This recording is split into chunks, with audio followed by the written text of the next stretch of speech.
Hello again. This is chapter 5, and this is called the integumentary system. So this is your the integumentary system includes your skin and the associated structures. And I'm going to do this in one video, so it may be a little bit longer, and I'm going to go quite quickly through this. Here is a figure that shows the various structures of the skin. You can see the epidermis, the outermost layer, the dermis here, the deeper layer, and then the hypodermis. Hypo means beneath, and so this is that area deep to the dermis. It's subcutaneous tissue. It's not really part of the skin, but we do consider all of this to be the integument or the integumentary system. You can also see that there's nerve structures here, sensory nerve fibers, free nerve endings, hair follicle receptors, etc. We have eccrine, which are sweat glands, eccrine sweat glands here, type of sweat gland, the most common. An erector pili muscle, which attaches to each hair, has an erector pili muscle, a hair follicle, and the hair root. We do have blood vessels here, veins and arteries, and there's adipose tissue as well. So, the integument. There are actually two distinct regions to the integument, or the integumentary system. The first distinct region would be the epidermis with the underlying dermis. Then, the other distinct region is the hypodermis, which has many things in there. It's the subcutaneous layer deep to the skin. It's not really part of the skin, but it shares some of the functions. It's primarily composed of adipose tissue. It anchors the skin to the deeper structures, and again, with the skin, this is what we call the integumentary system. So the first layer, the most superficial layer on the outside, is called the epidermis. It's keratinized, stratified, squamous epithelium. What does that mean? Keratin is a tough protein, and it fills these cells. And so it provides protection and waterproofing. So these cells are keratinized. There's many layers of flattened cells. And actually there's actually 5 distinct layers, and each of these layers actually has more than one cell layer. But from the outside, we have stratum corneum. The next deep to that would be stratum lucidum. We find this primarily in thick skin. Stratum granulosum, stratum spinosum, and finally the deepest layer of the epidermis is called stratum basale. This will join to a basement membrane that will join the epidermis to the dermis. If you have a little sentence, often in anatomy, there's so many unusual terms that we come up with little sentences or little tricks to help us remember. This sentence, crazy, Lucy's grandma sells basal, could serve as a reminder to you to be able to state the layers, to describe the layers from most superficial to deep. Crazy, Lucy's grandma sells basal. You can make up your own and have fun doing it. Whatever helps you remember is great. So here's a figure that shows you. This is actually a figure up here. This is a photomicrograph that has stained. So here's your stratum corneum, many layers, 20 to 30 layers of dead cells. Essentially, these are flat membranous sacs that are filled with keratin. There's also glycolipids found here. Glycolipids, this gets its term from like a sugar lipid. There's a sugar molecule attached to a lipid. Remember, lipids or fats are waterproof, and they resist water. So this forms somewhat of a waterproofing. Stratum lucidum, that's that thin layer deep to the stratum corneum. In thin skin, we don't see much of it at all. The next deep layer is stratum granulosum, about 5 layers of flattened cells. And the organelles are deteriorating, but you will see a cytoplasm that is full of these little granules. That's where it gets its name, granulosum. When you look under the microscope at these cells, you'll see little granules. They are actually keratohyalin granules. The next deep layer is stratum spinosum. When scientists look at these layers, they often have the cells will have little spiky things or spiny things coming off to each side, and that's where it got its name. It's several layers of keratinocytes that are unified or joined together by desmosomes. They have these filaments made of pre-keratin that form these little spiny attachments to one another. Stratum basale is the deepest layer. This is the deepest. It's quite important because the cells here are undergoing mitosis. And as they undergo mitosis, those cells will move up to progressively more superficial layers. Eventually, they will reach the outermost layer. They will actually be, those cells are going to be dead by the time they reach here. It kind of forms your suit of armor to protect you. But in the meantime, the cell layer here is still undergoing mitosis, and essentially you get a whole new epidermis every 6 weeks. We also see at this level melanocytes. These are cells that make the pigment melanin. Also dendritic cells. These are a type of immune system cell, type of white blood cell. Okay, so let's go through these layers. Stratum corneum is often called the horny layer because it's tough. And so there's about 20 to 30 rows of dead, flat, anucleate. If you remember, that prefix A means without. These cells do not have a nucleus, and they're filled with keratin. They're keratinized.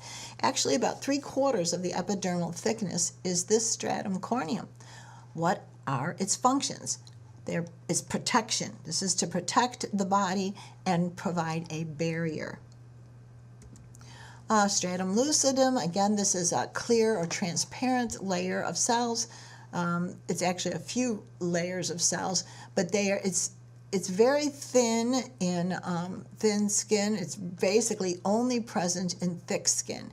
And the skin on the soles of the feet, for example, will have quite a thick layer of this stratum lucidum. Also, if you do some kind of activity where you're forming calluses on your hands or your feet also get calluses, that's what happens in response to friction.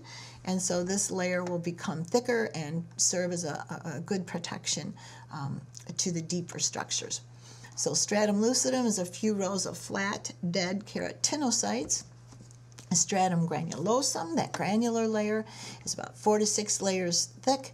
The cells begin to appear different from those in the deeper layers, and of course they're going to be filled with those granules, and any cells above this layer are actually dying. Stratum spinosum, sometimes we call it a prickly layer because prickly means spiny or spiky. And this is several cell layers thick.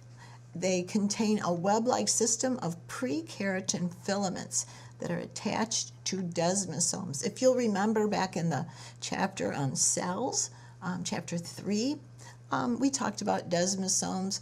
These are structures that allow cells to attach to one another. Stratum basale, or the basal layer, is the deepest epidermal layer.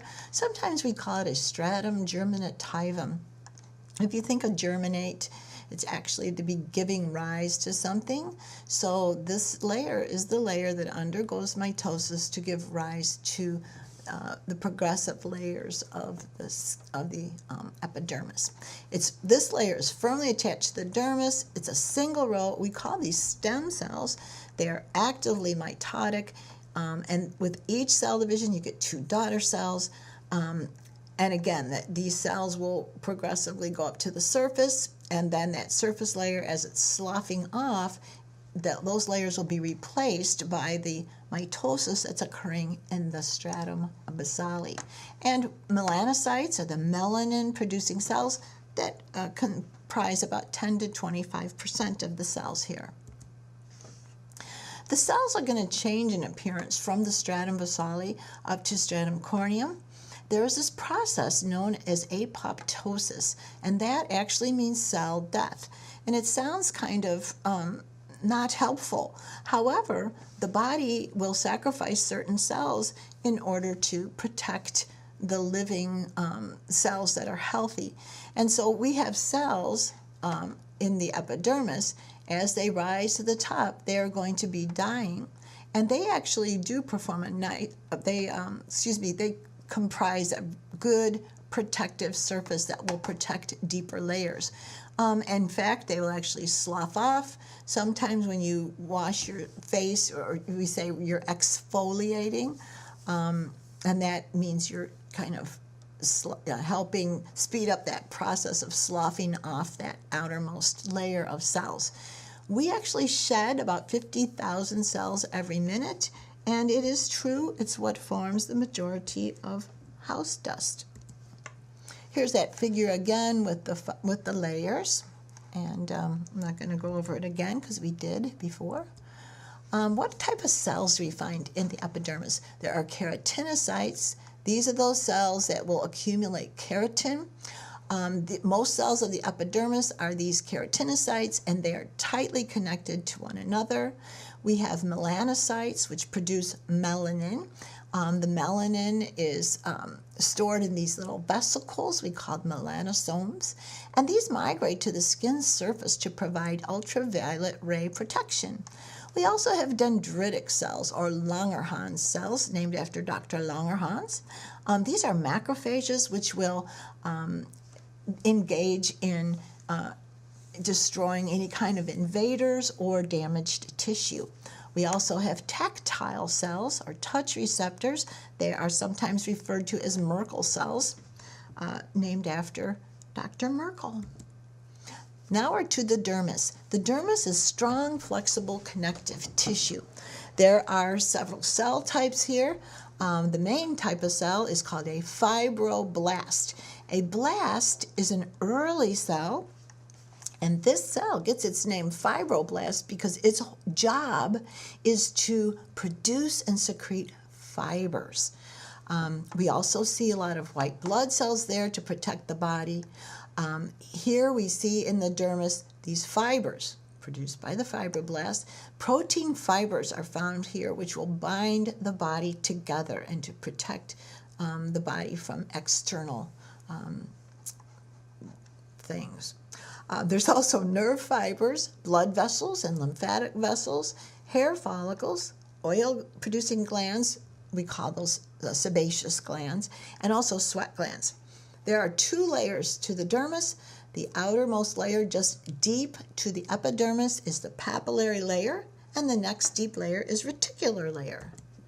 And here is that figure again that shows you the various structures. We talked about the epidermis, and here is the dermis. The papilla is a structure that projects outward or up, and you can see these little papilla here. See these little bumps right here? That's the papillary layer, and these are actually dermal papillae. But then the reticular layer is deeper. So you have papillary layer, reticular layer of the dermis. So the papillary layer is made of areolar connective tissue. There are collagen and elastic fibers. So remember those fibroblasts. Some of them are just very actively making collagen fibers. Others are making elastic fibers, and sometimes we call these elastic fibers elastin, E-L-A-S-T-I-N. There's also blood vessels found here in this papillary layer, but it's primarily these fibers. We also find some, it's composed of loose connective tissue that has a lot of phagocytes there. And if you think about this is closer to the surface, phagocytes are there to protect the body from any kind of foreign invaders or infection. This papillary layer forms the dermal papillae. Dermal papillae, most of them contain capillary loops. Some of them have what we call Meissner's corpuscles. These are touch receptors. Some of them have free nerve endings. This type of sensory receptor is a pain receptor, and it allows the body to detect if there's something that can damage it. And so pain is your friend. These pain receptors will stop you from doing whatever you're doing if it is something that could damage the skin. Thick skin lies atop these dermal ridges. And this forms friction ridges. Friction ridges allow us to have more gripping ability. It increases our sense of touch because there's a lot of these nerve endings that allow us to perceive sensation.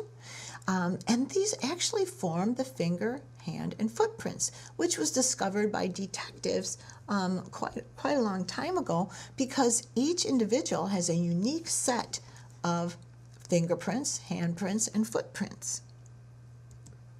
And here is an electron micrograph, or this is from a scanning electron microscope, which they actually get the image and they colorize it. It comes out black and white, but you can actually see these friction ridges close up, and then you can see some openings of sweat glands right here, the ducts from the sweat glands. Now we go to the deeper layer, the reticular layer. The reticular layer of the dermis forms about 80% of the dermal thickness. It's composed of dense fibrous connective tissue, and there's a lot of elastic fibers here too, in addition to the collagen.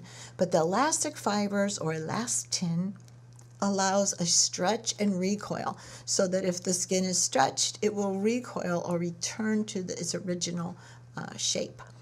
There's many collagen fibers which afford it strength and resiliency. These bind water and actually will form cleavage lines where there are parallel collagen fibers. And here's a figure that shows you these cleavage lines in the reticular dermis. But the ones you can really see are called flexure lines. So these are going to be dermal folds at and near the joints. So you can see them on the hand, the wrists, the soles of the feet and the toes. You can see them on the fingers right here at the joints. These are flexure lines. What contributes to skin color? As you know, everyone has a unique type of skin color, and it's going to be determined primarily through genetics, but also through your environment. There are certain things in the environment, such as UV radiation, that can change the pigmentation of your skin. Melanin is the only pigment made here, and it comes in a couple of different forms, and we'll read about that in the next couple of slides. Another type of pigment is called keratin. You may have heard of beta carotene in the orange and yellow vegetables, such as carrots. It's the same type of pigment, keratin, that can be found in skin. Also, hemoglobin. Hemoglobin is actually the pigment in your blood that carries the oxygen in your red blood cells, and it has a red color to it. Okay, here's melanin. Melanin comes in two different forms. One type is a reddish yellow, and another type is a brownish black. Skin color differences are due to the amount and form of melanin that's present. The melanin is produced by melanocytes. These form what we call a pigment shield for the nuclei. The nucleus of the cell, remember, contains your DNA. And if DNA is subjected to UV radiation, it may cause some mutations that could lead to cancer development. Melanin is also in greater quantity in areas where there's freckles and also pigmented moles. Ultraviolet radiation exposure will increase melanin production. So if you are out in the sun or in a tanning bed. The only thing is you really don't want to, if you're fair-skinned and you go out in the sun, you will get tan. We call it a tan, right? So, but you're also subjecting your body to these damaging UV rays and greatly increasing your chances for developing skin cancer. So you want to be sure to protect yourself with some type of a sunscreen or sunblock. Keratin. Keratin is yellow to orange pigment, and it may be temporary, like if you eat a lot of carrots and all you're eating is carrots for every meal. It can cause your skin to have an orangish hue, but as soon as you stop, your skin will return to its normal color. Hemoglobin is another pigment, and it will create a pinkish hue. People with very fair skin that don't have a lot of melanin in the skin will look kind of pinkish because you can see the hemoglobin in the capillaries that are just beneath the skin. When body temperature goes up, or if you get embarrassed, or if there's inflammation, that it will cause those superficial blood vessels to dilate, bringing a lot of blood to those capillaries just under the surface of the skin, and we call that flushing. Flushing is similar to erythema, which we will look at, and I think it's on the next slide. So this change in color will be often is very transient because it's due to capillary surface filling. And here are some skin color variations in diagnosis. Cyanosis. Cyanosis is not usually a good sign. It indicates that there's a lack of oxygen that's getting to the body or in general, or to that area. If someone is really, really cold, the blood vessels to the surface of the body will clamp down to keep your core body temperature warm enough that you can survive. So you may see someone that is really, really cold. They'd be shivering. That would be involuntary contractions of the skeletal muscles. They will be, trying to get warm by maybe hunching over a little bit, and you might see like bluish tint around the mouth. That's called circumaural cyanosis. And that often, as soon as the body gets warmed up, that will go away. But if you see cyanosis or a bluish or grayish color to the fingertips, that means they're not getting very good circulation, and that can be a sign of danger. Erythema is similar to what we called flushing in the last slide. You may know that red blood cells are called erythrocytes. So this term here, erythema, indicates redness.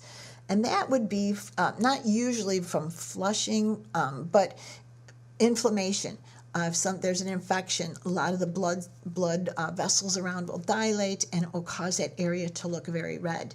Pallor is when there is a depletion of blood from the surface of the body. This can be caused by a shock, so that when the blood vessels have just suddenly clamped down, the person will look very pale. Jaundice is actually due to a buildup of the pigment we call bilirubin, which is a breakdown product in the process of breaking down old red blood cells and the hemoglobin there. It changes into a yellowish color called bilirubin, and then the liver will actually deal with it. It actually conjugates the bilirubin so that you can excrete it out of the body. But if your liver's not working right, that pigment can build up under the skin, and then you will have a yellowish color. This can also happen in a newborn baby. When a baby is just born, their liver is quite immature, and the enzymes haven't quite caught up yet. And if they have a lot of red blood cells, extra red blood cells, and their body's breaking them down, they could become jaundiced. And the jaundice itself, right under the skin, actually that pigment can cause itching, but the real dangerous thing is in the bloodstream, this bilirubin can go to the brain and cause brain damage. So we're always very careful to watch any baby that has some high level of bilirubin in the blood if they look kind of jaundiced. Bruises are anywhere from a blue-black to a reddish-black in color, and it indicates blood right under the skin.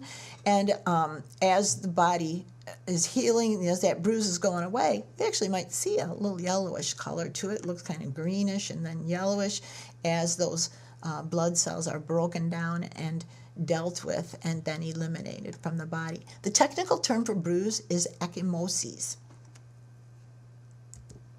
Appendages of the skin. So the appendages of the skin are derived from the epidermis. We have hairs and hair follicles, nails, sweat glands, and sebaceous or oil-producing glands. Hair. Hair is dead keratinized cells. The type of keratin is called a hard or durable keratin. So your hair is pure keratin, often with different types of pigment molecules inside of it. It's kind of interesting, gray hair, as a person ages, if their hair is turning white or gray, that's because the pigment is no longer being produced, and so those hairs are actually empty inside. There's no pigment molecule. There's no hair on the palms, the soles, the lips, nipples, and portions of the external genitalia. Otherwise, there's hair all over the body. What are the functions of hair? Hair can serve as a warning, because if a little insect lands on the surface of your skin, it will actually cause, it will change the position of that hair, and then it will activate a nerve ending that will help you detect that there's something on your skin. So it serves as a warning. It protects the body, and it also greatly decreases heat loss. When you get cold, the hairs on the body will stand straight up, perpendicular to the body, and provide an insulation barrier.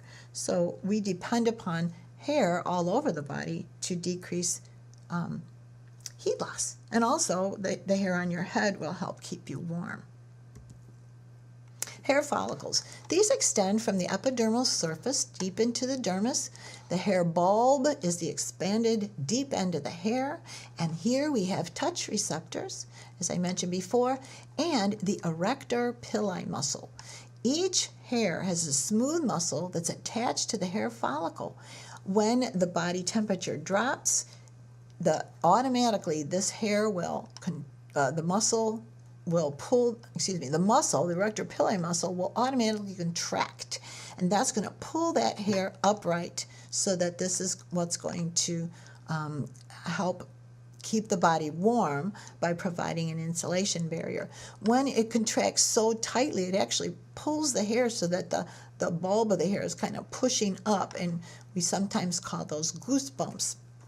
The hair papilla is actually made of dermal tissue, and this is what provides a blood supply to the hair follicle. And here's a cross-section of a hair. You can see the hair in its hair follicle over here. I'm not going to test you on all of these structures. In lab, you will be looking at the integument, and you'll need to be able to identify a sebaceous gland and a hair, the hair follicle, etc. Dermis, epidermis is right here. But you can see from the side view that here is the hair bulb, the hair root. This little glass right here is indicating where this cross-section was taken. You can see the erector pili muscle that's attached to this hair. And you also have a sebaceous gland right here. And this is showing you from the side. You can see here's the same view. You can see the different layers of the hair. Here's some melanocytes that are producing pigment. Hair thinning and baldness. Alopecia, that is the term for hair loss. Most people experience some degree of hair thinning after the age of 40.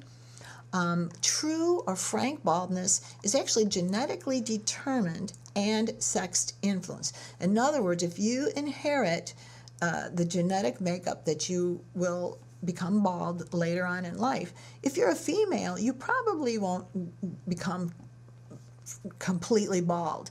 If you're a male, that is what can lead to baldness, because it's sex influenced. It's influenced by the hormone testosterone, which is the male hormone. So male pattern baldness is that hair follicle or the follicular response to dihydrotestosterone, DHT. And so when that is present in the body, and of course it's much higher in males, that is going to cause those hair follicles to slow down or stop growing the hair. There are various treatments such as minoxidil, and hair transplant centers are doing a lot of business these days. Nails. Nails are a modification of the epidermis. They are protective covers, and they are made with hard keratin. So your fingernails and your toenails. This is showing a fingernail from the top. Again, I'm not going to test you on these, but I'll go over them. Here's the free edge of the nail, the body of the nail. The lunule is this white it gets its name from moon because it kind of looks like a half moon or quarter moon. Then you've got your cuticle right here. The word for that is eponychium. Then you have your, from the side view, you can see across, through the finger bone. You may have heard of phalanges. That's the plural form for the finger bones. One is called a phalanx. So here's the bone of the fingertip inside. You've got your tissues around there. It looks like some adipose tissue. And then you've got dermis, epidermis out here. And then here's the body of the nail, the cuticle or eponychium right here, proximal nail fold, the root of the nail, and the nail matrix. Sweat glands. Sweat glands are also called sudoriferous glands. These are found on the skin surfaces except the nipples and parts of external genitalia. There are about 3 million sweat glands per person, and these are divided into two main types. Eccrine or merocrine sweat glands. These are most of your sweat glands are this type, and it's all over the surface of the body, as mentioned before, except the nipples and parts of external genitalia. Apocrine sweat glands are found in the axilla, the armpits, and also the perianal area. So these are limited in location. Don't get this mixed up with the merocrine, apocrine, or holocrine types of glands. There was kind of a misnomer with naming these things. But anyway, here when we're talking about sweat glands, eccrine sweat glands are those on the surfaces of the body. You might think of it all in your face, your forehead, and on your arms, all over the body. Apocrine sweat glands are in the armpits and close to the genitalia. There's a cell called a myoepithelial cell.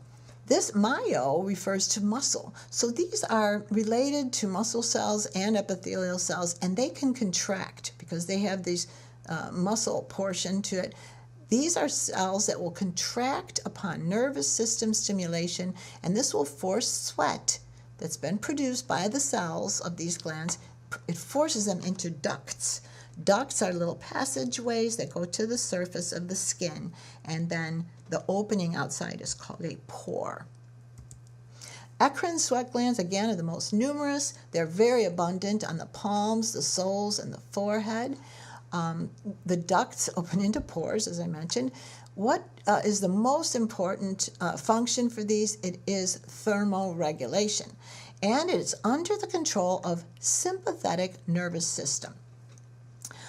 Sweat is composed about 99% water, but there's also salts, vitamin C, antibodies, dermacidin, which is a slightly antibacterial substance, and also wastes are found in sweat, such as urea, U-R-E-A. And it's very, very important for thermoregulation because when the body temperature goes up and you begin to sweat, and also the surface capillaries will be filled with blood. The blood vessels serving the surface of the body will open up or dilate, bringing blood to the surface, and then the sweat provides moisture that through evaporation and convection, it will help cool that blood down, and then that will be delivered to the core to hopefully bring the core body temperature down. Also, sweat is somewhat antibacterial, not only because of this dermacidin, but salt.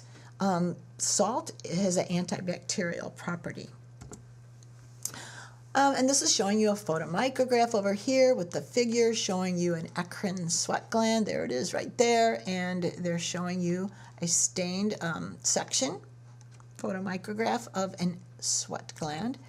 Apocrine sweat glands, again, they're in axillary and anogenital areas.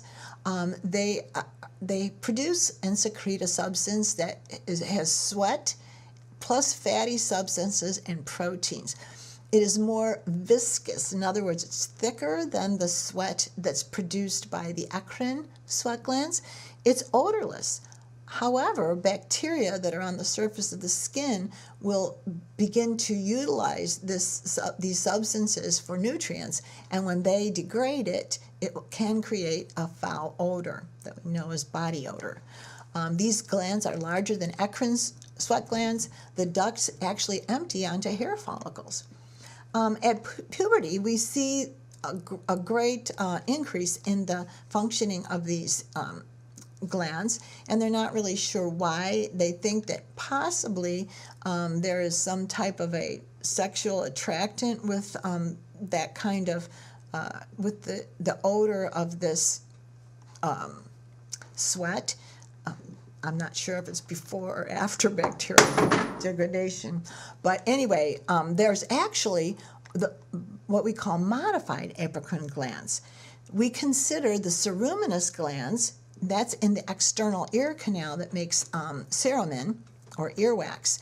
That would be a modified apocrine gland. And then also they consider mammary glands that produce breast milk are also a modified apocrine gland. Okay, sebaceous glands. These are widely distributed. They are not on the palms of the hands or the soles of the feet. They develop from and secrete onto hair follicles. They are mostly inactive until puberty. And again, they're thinking that the increase in hormone production in the body will activate these oil-producing glands. They produce a product called sebum. It's actually bactericidal, and it will soften hair and skin. And sometimes at puberty, we will see children having some problem with acne. Acne is actually when the sebaceous glands that are producing this oil, they may become blocked, and an infection can set in. And it can become very red. That is the sign of inflammation. And some people have a lot of problem with acne. And so there's many different types of medications that can help. Keeping the skin clean is one way. Some people react to certain foods, like they say chocolate will increase acne in that individual. Right here we see a sebaceous gland, and you will be seeing this in lab. Here's your hair in its follicle, and here is the sebaceous gland. These are cuboidal epithelial glands, but they're cells, excuse me, cuboidal epithelial cells. They are glandular cells, and they're in clusters. And so they're producing the sebum, and then it will go through the duct, and then it will secrete that product right onto the hair to be carried to the surface of the body. It's right over here in this figure. So overall functions of the integumentary system. Protection. Know these. Body temperature regulation, cutaneous sensation, metabolic functions, blood reservoir, and excretion. And we will go through each of these. Protection. There's actually 3 types of protection. Chemical protection, physical protection, and biological. The chemical barriers include a low pH of sweat and sebum, so it's slightly acidic.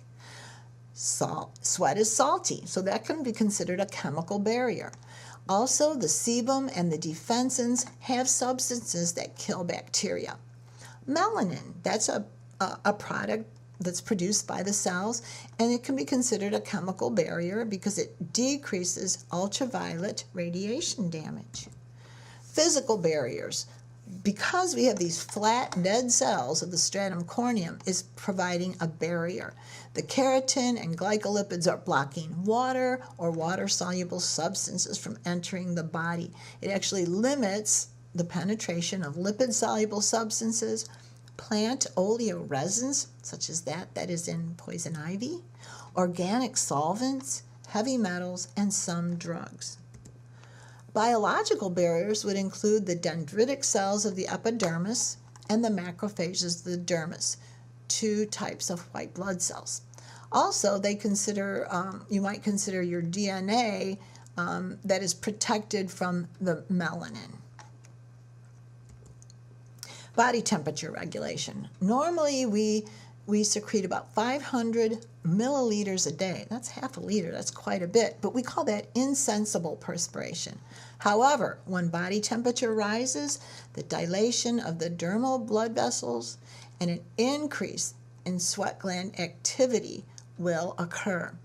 When body temperature falls, the dermal blood vessels constrict, limiting blood flow to the surface, skin temperature drops, and then your erector pillae muscles will contract, pulling the hairs straight up. So your integumentary system is very important for body temperature regulation. Cutaneous sensations. There are a number of different nerve endings. If you think about all the things that we can detect by touching something, we can detect relative temperature. It's either cool or warm. We can detect if it's soft or squishy or sticky or rough, painful, pressure, all kinds of things. Metabolic functions. Vitamin D that we take in the diet is not always in the active form. The active form of vitamin D is vitamin D3. And actually, if we take in vitamin D in our food, and that vitamin is now absorbed into the bloodstream, as it travels through the superficial blood vessels, ultraviolet radiation will actually convert it into the active form of vitamin D, into vitamin D3. Nowadays, they actually sell vitamin D3 in its active form already because scientists have decided that a lot of people are lacking in vitamin D. It helps us absorb calcium, and if we're not absorbing the calcium and building our bones, ultimately that can lead to osteoporosis. So vitamin D has to do with absorption of calcium. But the skin does provide this metabolic function. It activates that vitamin D. It also serves as a blood reservoir. So the skin or integument can contain up to about 5% of your blood volume. So if you start losing blood, if someone's hemorrhaging, the blood vessels to the surface can constrict blood away from the surface and allowing it to go to the core to keep your blood pressure at a functional level and to serve the major organs with blood. It also serves for excretion. You may have heard of a sauna, or sometimes people call it the sauna. Some people go to allow themselves to sweat in a really hot environment on purpose in order to excrete things. Our kidneys generally will excrete urea. That's the job of your kidneys, is to maintain homeostasis of the blood by excreting waste such as urea. But there is some urea that is excreted in sweat. And you may have noticed if sweat gets in your eyes, it stings due to the fact that there are salts and urea, etc. Skin cancer. Most skin tumors are benign. You may have seen a wart or a cyst or any number of bumps and lesions on the skin, but most of the time they're benign. Risk factors for skin cancer, though, would be overexposure to ultraviolet radiation from the sun or tanning beds, or frequent irritation of the skin. The three major types of skin cancer are basal cell carcinoma, squamous cell, and melanoma. Basal cell carcinoma is the least malignant. It's also the most common. So basal cell carcinoma, excuse me, starts when the stratum basale cells begin to multiply, and they slowly invade the dermis and hypodermis. So they're just they're multiplying, but with no control. This can be cured by surgical excision. 99% of the time, that is considered a cure. Squamous cell carcinoma is the second most common skin cancer, and this starts when keratinocytes of the stratum spinosum become cancerous. You will observe a scaly, reddened papule or a lump. Often this would be on the scalp, the ears, the lower lip, and hands. This type of cancer will more frequently metastasize, meaning it can go to travel through the bloodstream or the lymphatic system to a distant site in the body. It actually has a very good prognosis if treated. Usually it will be surgical excision. Anytime they do cut out a cancer, they will also take some of the tissue all the way around it and then biopsy the outer area and to see if they were able to remove the whole thing. And this also has a good cure rate. Melanoma. Melanoma is the most dangerous. It's a cancer of the melanocytes. It's highly metastatic, and it's also very resistant to chemotherapy. They have made great advances in treating this, however. What they do is wide surgical excision, immunotherapy, which is the pretty much state of the art for many cancers and also autoimmune diseases. Early detection is the best way to prevent dying from a melanoma. And we look at what's called the ABCD rule: asymmetry, border irregularity, the color, if there's more than one color, and if the diameter is greater than 6 millimeters. Any or all of these could signal that a melanoma is developing. The good thing is, if there's anything good about cancer, is that when it's skin cancer, typically you can see it. Other cancers, such as ovarian cancer or pancreatic cancer, often can be more advanced by the time it's detected. But at least with skin cancer, and if you have a number of moles or you see lesions on your body, get to the dermatologist. You can actually do a scan, like a looking at the body. If you can't see certain areas of your body very well, like on your back, you should go to the dermatologist, and they can just check every area of your body and see if something looks suspicious and remove it if it does look suspicious. And here's a picture showing you the different types: basal cell carcinoma, squamous cell carcinoma, and then melanoma. They don't all look exactly like this. These are just examples. A melanoma, though, of course, will be a pigmented lesion. This looks like it's on the thumb, and there's a couple different colors. It's obviously much greater than 6 millimeters in diameter. Burns. Burns are tissue damage. It can be caused by heat, electricity, radiation, and or certain chemicals. It's when the subject to these damaging substances or heat will damage the proteins. It kills cells. A severe burn is an immediate threat because the body can become dehydrated because you're going to be losing fluid through this severe burn, and also it can lead to an electrolyte imbalance. Physicians use what we call the rule of nines, and that's in the next figure, that will estimate the fluid loss. And you can see here, rule of nines, you've got anterior and posterior head and neck. Here's 4.5 on the front, there's 4.5 on the back, equaling 9%. Anterior and posterior limbs, altogether with both of these would be, upper limbs would be 18%, because you've got 9 on each arm, the front and the back. Then you've got your anterior and posterior trunk, 36% of surface. Perineum is 1%. Then we have anterior and posterior limbs is 36%. And so that makes up 100%. Generally, we'll classify the burn by severity. A partial thickness burn is a first degree or a second degree burn. First degree is epidermal damage only. You do need to know these. Second degree burn is epidermal and upper dermal damage, and this is when you observe blistering. Full thickness burns, these are called third degree, and this is the entire thickness of the skin. Both the epidermis and the dermis is involved. Here is these are photographs.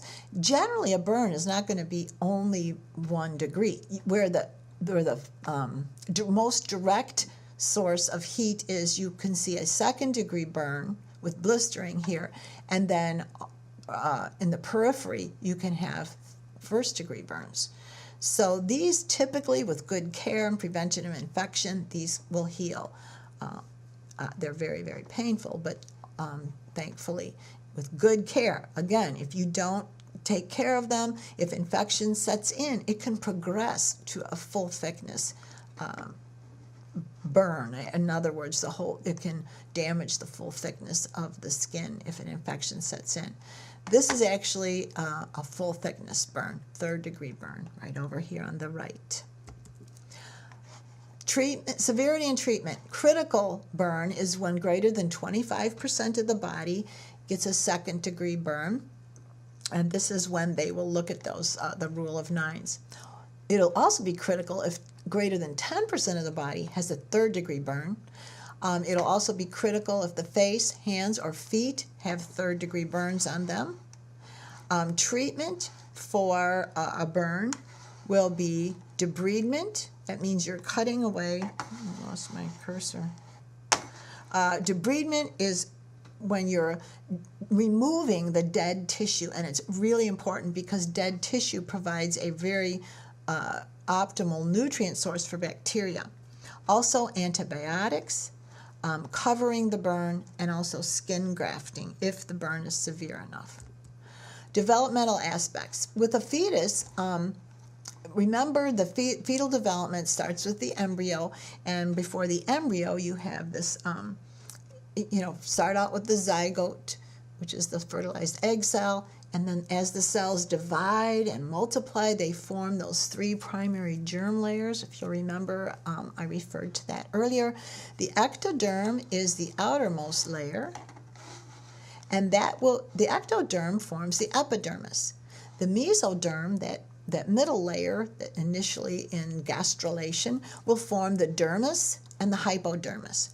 A lanugocoat. By the 5th or 6th month, the baby will have a layer of dark hair on its body, and sometimes when the baby is born, it'll have a lot of this dark hair all over the body, which it will lose pretty soon, and then be replaced by the body hair, lighter body hair, and possibly a whole different hair color. Vernix caseosa.